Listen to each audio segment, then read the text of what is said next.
Hello and welcome to News Central Now. I am Adebola Adedugba. The top stories of this hour. Nigeria medical doctors warn over possible healthcare system collapse. African observers say Mauritania presidential poll was peaceful. Anti-government demonstrations continue in Kenya. And details shortly. We begin by telling you that no fewer persons than 3 were injured in the building that collapsed in the Federal Capital Territory on Monday. Many people working on the old 4-story buildings undergoing renovation were reportedly trapped when it caved in around 8:40 p.m. local time on Tuesday. The situation reported on Tuesday by Director of FCT Fire Service, Amiola Adebayo, says there was no life lost in the incident, but 3 injured persons have been taken to the hospital for treatment. Excavation and evacuation of the rubble stopped at 1:30 a.m. and expected to resume at 7 a.m. local time on July 2nd, 2024. The Nigeria Federal Fire Service has called for a review of its act to empower the service to enforce strict fire prevention mechanisms, and this was as the service in Abuja inaugurated a committee in the nation's capital, Abuja, saddled with birthing a new training guide that would boost the capacity of firefighters in the country. Our correspondent, Marvelous Obomanu, tells us more. These are scenes of the Karu market in Abuja that was recently gutted by fire. Before the incident, a section of the Christ Embassy Church in Lagos and the Dangote refinery also witnessed fire outbreaks. Beyond the infrastructural loss, whenever there is an inferno, the attendant job losses also impacts the economy. If you look at Karu markets, you realize that the shanties, the buildings that is there is the cause of the fire. Where the market people will allocate a place that is purposely for fire hydrants, and they will build shop on it. Even if the firemen or the fire plants get to that place, there will be no access for you to fight the fire. Nigeria's fire service says to tackle the emerging trends of fire outbreak and save citizens and government irreparable losses, there is a need to review existing emergency laws and empower the service to enforce compliance to its fire prevention laws. We need to have an enforcement that can bite. If you get to a particular place and you say, look, this place is not good, you seal it. By the time you are able to seal it, even if they go to court, you have the law that backs you up that this thing's supposed not to be like this. But if you don't have that law, it becomes a problem. The Controller General of the Fire Service also called for a review of the Federal Fire Service Act of 1963, describing it as being obsolete. The act is obsolete. The act that has been established in 1963, you realize that the modern now, this is 2024, and you begin to use an act of 1963. It's not to the contemporary life again. So that is what we are doing. And the Honorable Minister is also backing us to make sure that that act is being assented by Mr. President. The service inaugurated a committee saddled with birthing a new training guide expected to boost the capacity of firefighters in the country. Fire service of today is not the fire service of yesterday. You look at our appliances. Our appliances are state of the art. All our appliances, the CG can from his office with his GPS, locate where they are. We are following international trend. As things evolve, we key in. In order to better tackle the issue of fire incidents in Nigeria, the Controller General of Federal Fire Service says this training guide and curriculum being developed will help the firefighters to do their work effectively. In Abuja for News Central, Marvelous Oboman. And now let's switch to health matters. The Guild of Medical Doctors has warned that the country's healthcare sector is facing a multitude of crises, stating the system was on the verge of collapse if urgent action is not taken. The medical directors in private practice also posited that the government has no business in the implementation and running of hospitals, whether tertiary or secondary, insisting they should let people who are adequately knowledgeable to do so. And briefing journalists on the state of the healthcare at the end of its annual general meeting in Lagos, the national president of the Guild, Dr. Kuti Raymond, explained the challenges plaguing the healthcare system are numerous and interconnected, pushing about 8 hospitals to close down in Maiduguri. Operatives of the Nigerian Immigration Service, Ilela Border Command, Sokoto, have arrested a 25-year-old Rukaya Hassan who attempted to traffic 2 underage girls across the border to Niger Republic. The Command Public Relations Officer, Mohammed Abdullahi, said this in a statement on Tuesday in Abuja. Abdullahi said the victims had been handed over to the National Agency for Prohibition of Trafficking in Persons for further investigations.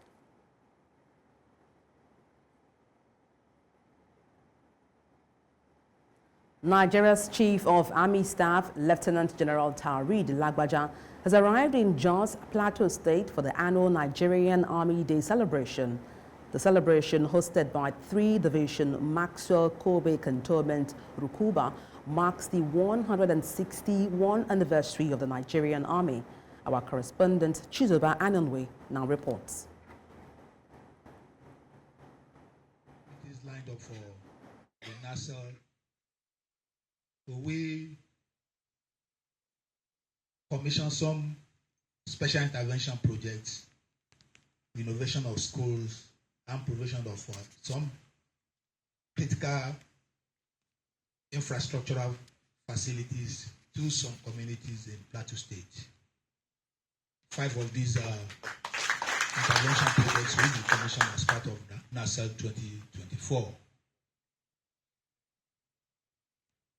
We'll also have a golf kitty wherein members of the Nigerian Army golfing family will interact with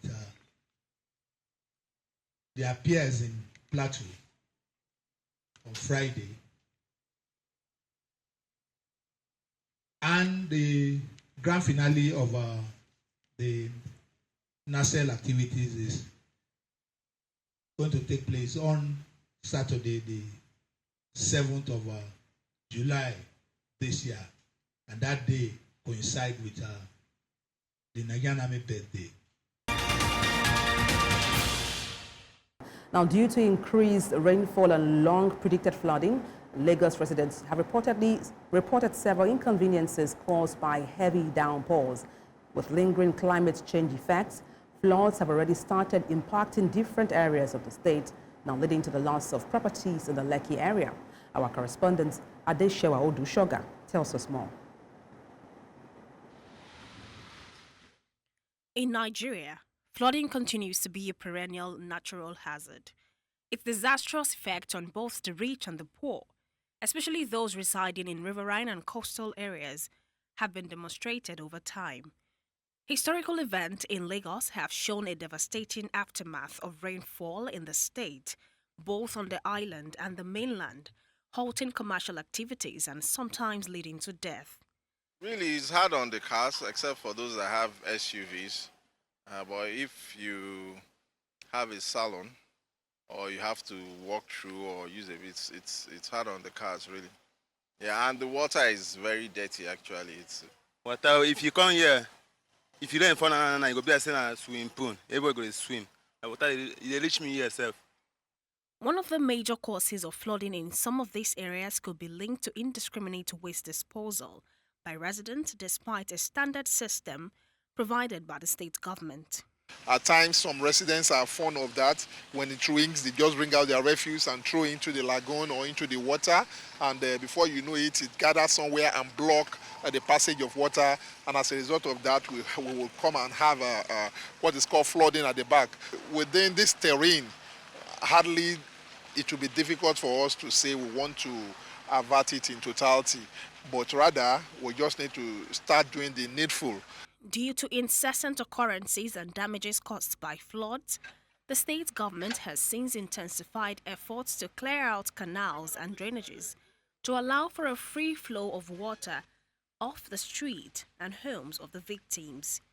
On Tuesday, we had a back-to-back like 48 hours rainfall, and we had some incidents reported around the Lekki corridor. One or two of them we handled in the rain on Tuesday. One of them was at the Freedom Junction culvert where the Lagos State Environmental Flood Abatement have to move in. It is important to note that after consistent report by New Central TV and a significant response by the local government, residents in Agungi axis of the state have reported less flooding in the area and better human and vehicular movement. In Lagos, for News Central, Adeshawa Odushoga. In Nigeria, a generation once hailed as future leaders find themselves struggling with economic hardship and political marginalization. The country's young population and economists weigh in on these concerning issues. Halfway into the year, the promise of youth-driven change echoing through decades remains largely unfulfilled as young Nigerians confront various challenges in shaping their country's future. While this frantic scare continually creeps in, future leaders are left with difficult living conditions. Things are very, very high, and it has been affecting things a lot. Like the amount my parents usually send to me as allowance before can literally do nothing now. And they have to increase the price, and it's still not doing anything because everything has skyrocketed. And you cannot be an auntie in peace in this Nigeria again, because then they'll give me 100 naira and I'm like, auntie, thank you. But now if I give my cousins 100 naira, they will look at me and be like, are you sure you are okay? The country is not getting any better. The way it is going, it is not getting any better anytime soon. So everybody should just face fronts. Probably when it comes to election period, we all have to put our lives in it, because if we did not put our lives, nothing will change. The dynamic Nigerian economy is a major weighing factor for most of its citizens. Due to the constant economic challenges, people are forced to adjust, prompting economists' reactions. Inflation in Nigeria, as I speak with you, is 33.94%. Approximately 34%. The actual objective on inflation is 6 to 9%. Unfortunately, Nigeria has not been able to meet targets.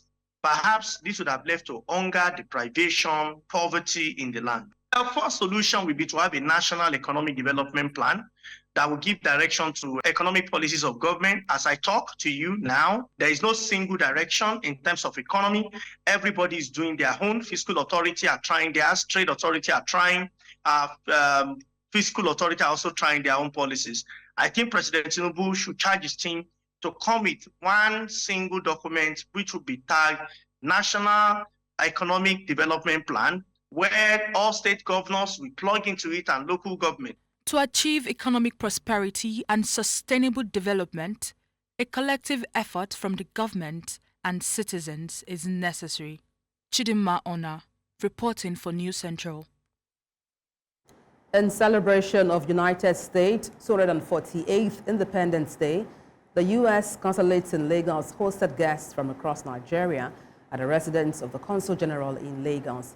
This celebration is an annual event which takes place a few days before the actual Independence Day, which falls on the 4th of July, giving the invited guests a feel of what actual celebration is like in the U.S. Our correspondent Bernard Akede was there and now reports. Independence Day in the United States is one celebration that is taken very seriously and is largely looked forward to by Americans at home and abroad. The day is marked by various festivities including fireworks, parades, concerts, and family gatherings. For the Americans in Lagos, they were not going to miss out on this. As has been done in the past, the Consul General played host to guests at his Ikoyi residence, where they were treated to what a proper American Independence Day celebration looks like. Politicians, diplomats, businessmen and women, security personnel, celebrities, and many other guests were treated to food and drinks served in tents that represented some of the states in America, while they spoke about the kind of relationships that existed between them and the United States. Well, for me, I'm here to celebrate today as a partner because of the relationship with Nigeria, which I think we should all ensure remains cordial. I've also worked together to make sure that the public space is safe and secured. They have been very supportive. It's been quite a good relationship that we're very proud of, and our partners are equally very proud about it. Some officers of the U.S. Marine performed a march past with flags, after which the national anthem of Nigeria and U.S. were performed.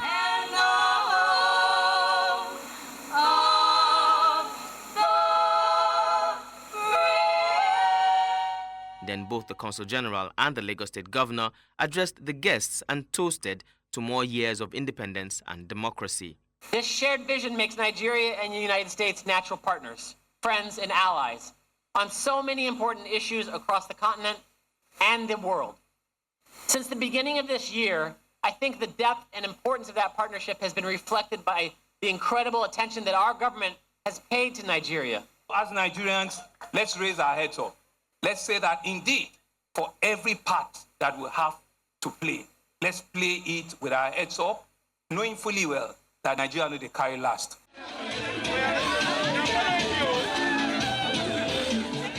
As we celebrate our democracy, it's great to be in another large democracy where we share so many values. And I'm just so proud to be here in Nigeria to represent my country and to get to know all these incredible people who are here to celebrate with us and to every day interact with Nigerians, hear from them, learn from them, and make the world a better place together. The evening ended with more celebration, but would not have been completed without the iconic Independence Day fireworks. In Lagos for News Central, I'm Bernard Akide.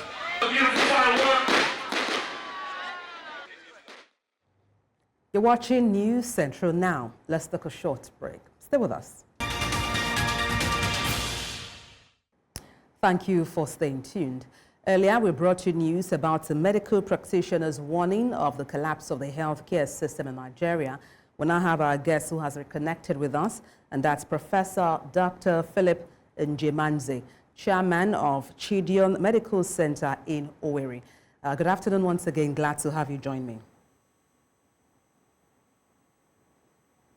Good afternoon. Okay, and fantastic. welcome for having me. Thank you very much. All right, let me start by asking what you think are the factors contributing to the collapse of the healthcare system in Nigeria. Yeah, I wouldn't go too far as saying that the system has collapsed, but I think the system needs to be helped and actually beefed. We are facing several fronts. There is almost a mass migration of workers from Nigeria, healthcare workers from Nigeria to the Western countries, Europe and America.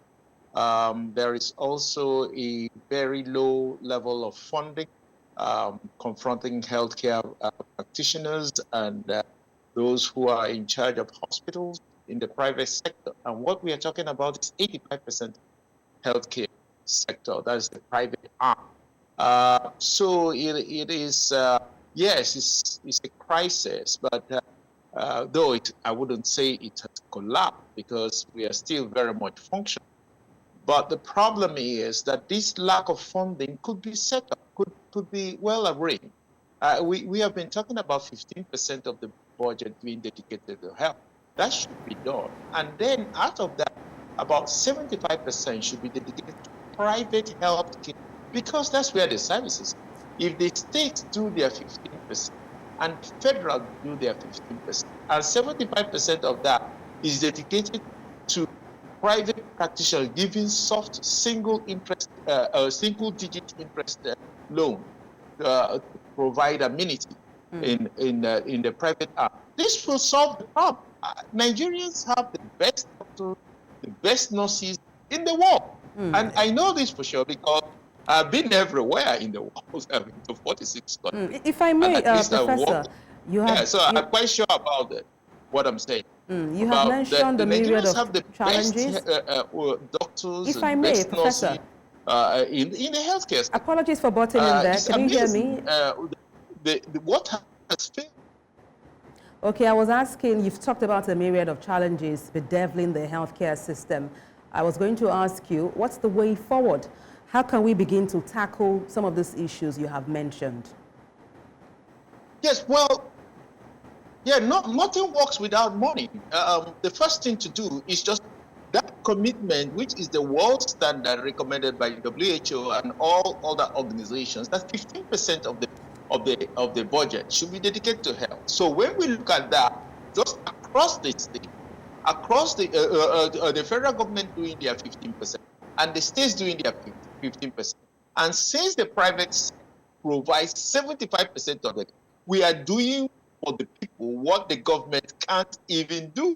So you provide that out of that 15%, 75% of those funds will go directly to providing single-digit interest loans to hospitals. So you can buy equipment, you can buy medication, you can upgrade the infrastructure with very low rates of interest rates. This will revolutionize health. I think this will become the healthcare in Nigeria, provided by Nigeria, will be the best in the world.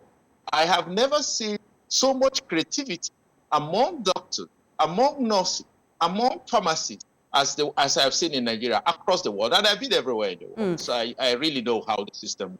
Now you've touched on the solution, which is funding, and the need for budget allocation to be much more when it comes to finance for the healthcare system.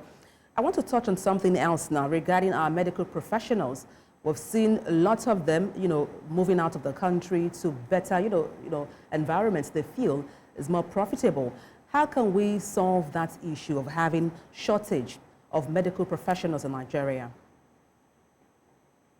Well, if you have a working place, just like you have a very pleasant working place, and you are paid salary on time, and you have job satisfaction where you work, migration is not an easy thing. I've lived abroad for 16 years, and it wasn't so easy living in a foreign country. So I must say that this trend can be very much reversed just by doing the right thing. Provide a healthcare bank and say, okay, the interest rate is fixed here at 5%, and let the doctors and the nurses and the pharmacists and all those who are involved, laboratory scientists who are involved in health, let them go and get loans, operate their hospital and pharmacies and lab with the modern equipment, and you will see what will happen. It will be a transformation the world has never seen, and I feel that our people can do. It just needs proper governance.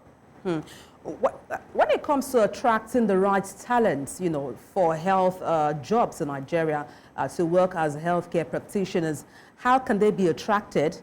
And then beyond attracting them, how can they be retained to help improve the state of our healthcare in Nigeria? Yeah, I think in today's economy, you see, we're arguing about minimum wage of 406,000. So I don't think you will find in any public system where you pay a doctor 1.5 million. Okay, and actually in most private sectors, you wouldn't find that, not to talk about public sector. So, and this is the type of salary we are talking about that we can afford to pay. If we could afford to pay someone that much money in our economy today, I don't think you will see people migrating out of this country. That's because they have other ties. They have parents, they have family obligations, they have all their life is here.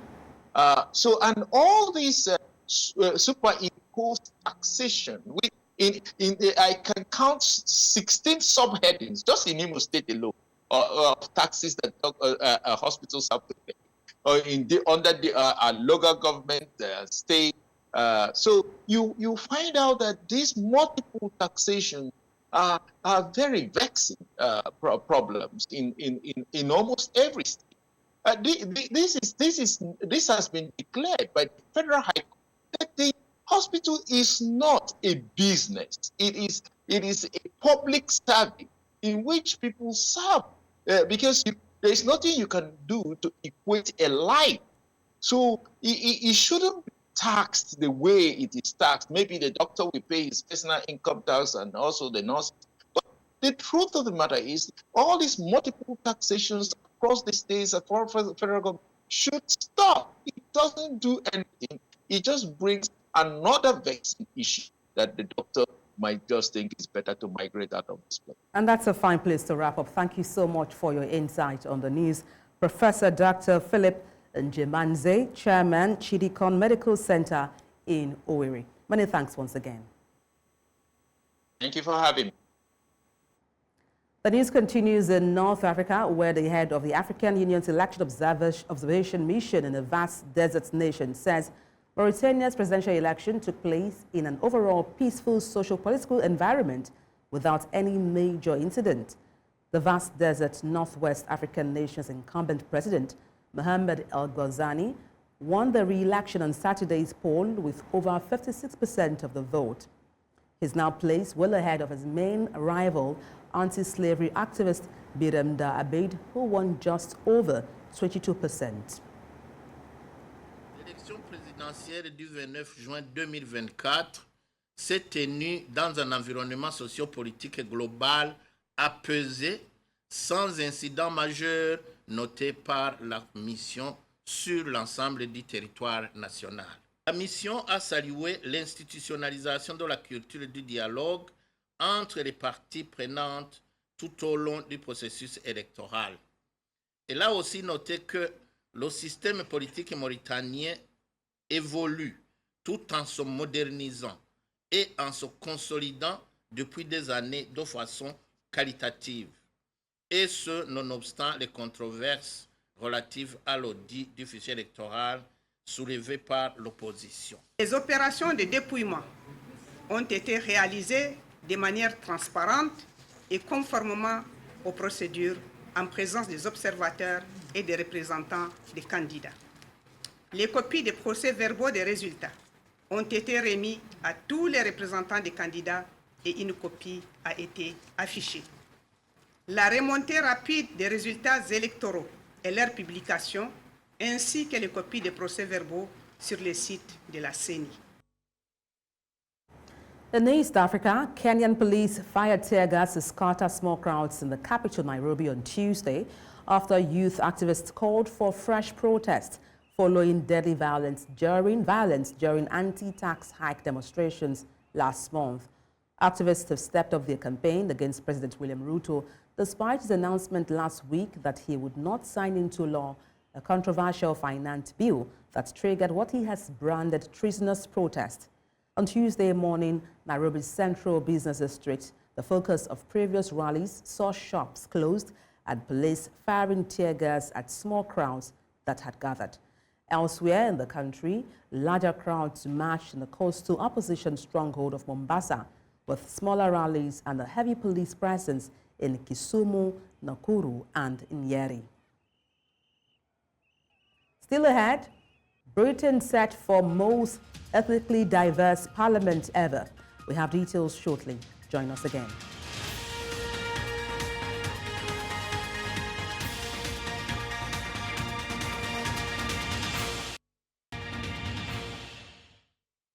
Thank you for staying with us.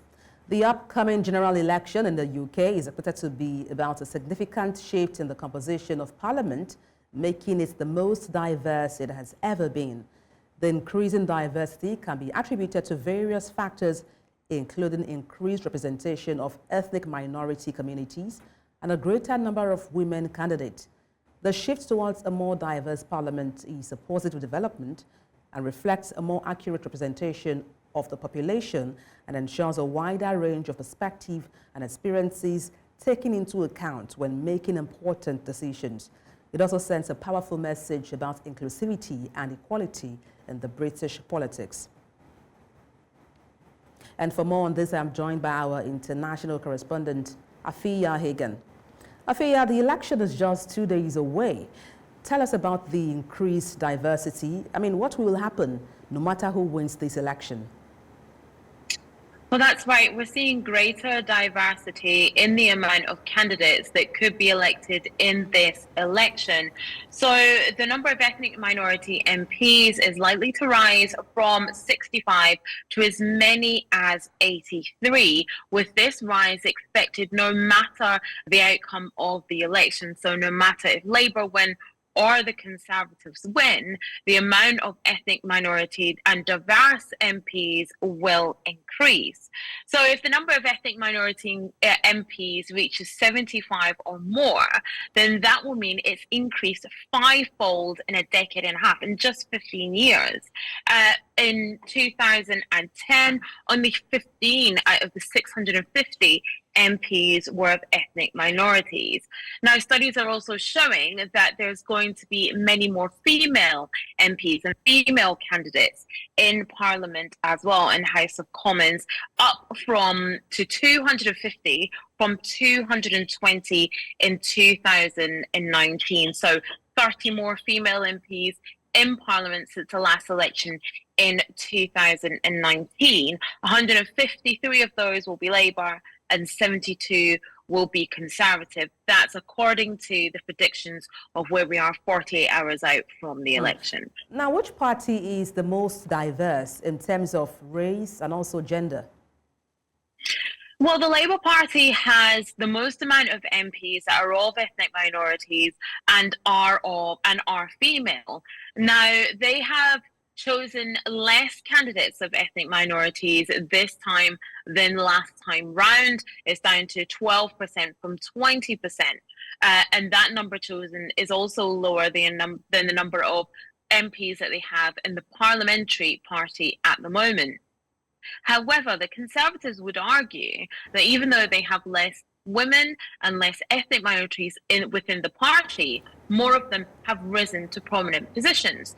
So the Conservative Party have had 3 female prime ministers, in Margaret Thatcher, in Liz Truss, and in Theresa May as well. They're also the first party to have a prime minister who's of an ethnic minority. That, of course, is Rishi Sunak. And then Sajid Javid and Kwasi Kwarteng have served as Chancellor. You've had Priti Patel and Suella Braverman as Home Secretary and James Cleverly as Foreign Secretary. All those prominent positions taken up by people of ethnic minorities. So where you could say that the Labour Party overall is more diverse, the Conservative Party have certainly had many more MPs who are female and are of ethnic minorities who have risen to the top of the pile, who have had positions of power, and obviously the top job in Prime Minister. Well, change indeed is a constant factor, like they say. But what does this say about the changing face of diversity in the UK?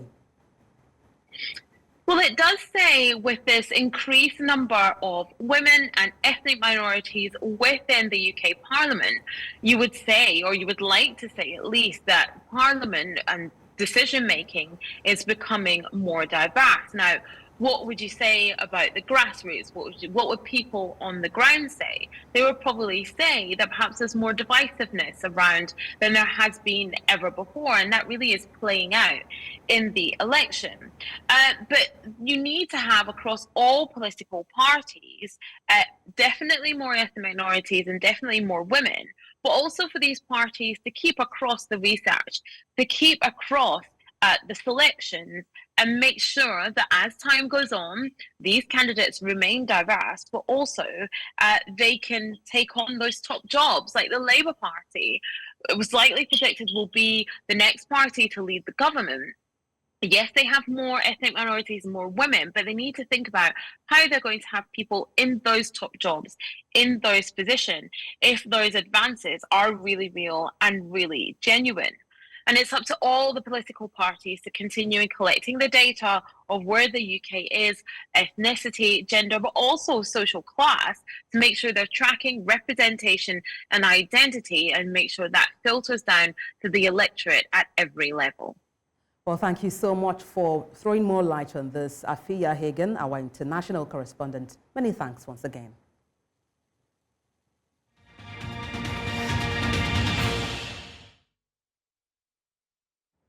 Nigeria's Corporate Affairs Commission has launched a platform to woo small business owners, especially content creators and operators of point-of-sale terminals, to register their business names with a stipulated deadline.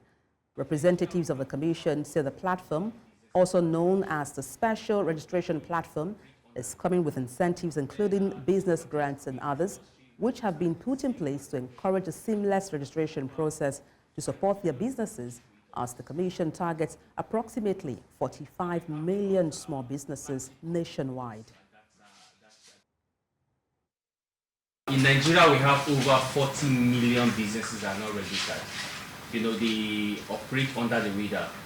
Then in the content creating industry, we can say without any fear of contradiction that we have over 5 million content creators, upcoming content creators.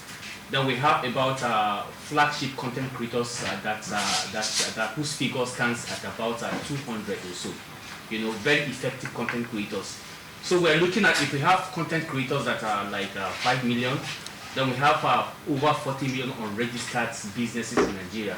I think by the time we're able to do that, you can see that that is good revenue, first of all, for CAC. It is also good revenue for the governments. With the SRP, the registration and approval times are significantly reduced, minimizing the delays often associated with the traditional system. Enhanced accessibility. The portal is designed to cater to users of varying technological proficiency, making it accessible to everyone, including those with limited digital skills. Small businesses, particularly point of sales, POS, agents, are strongly encouraged to register via the SRP. Formal registration not only provides legal recognition, but also enhances credibility and opens up opportunities for growth.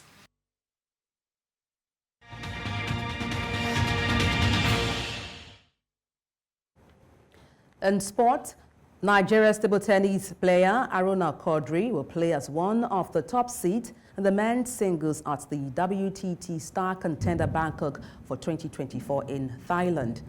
Currently ranked as 16th by the International Table Tennis Federation, Aruna could secure a spot among the top 16 seeds in the men's singles at the Olympics.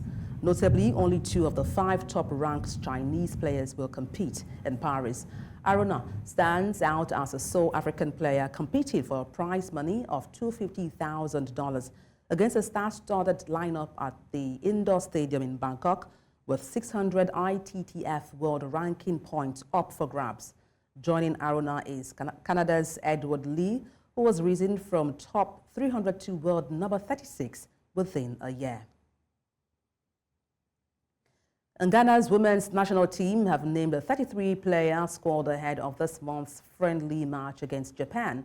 The Black Princes, who qualified for the 2024 Women Africa Cup of Nations after missing out on the last edition, hosted by Morocco, are preparing for the tournament, which has been shifted by the Confederation of African Football to 2025.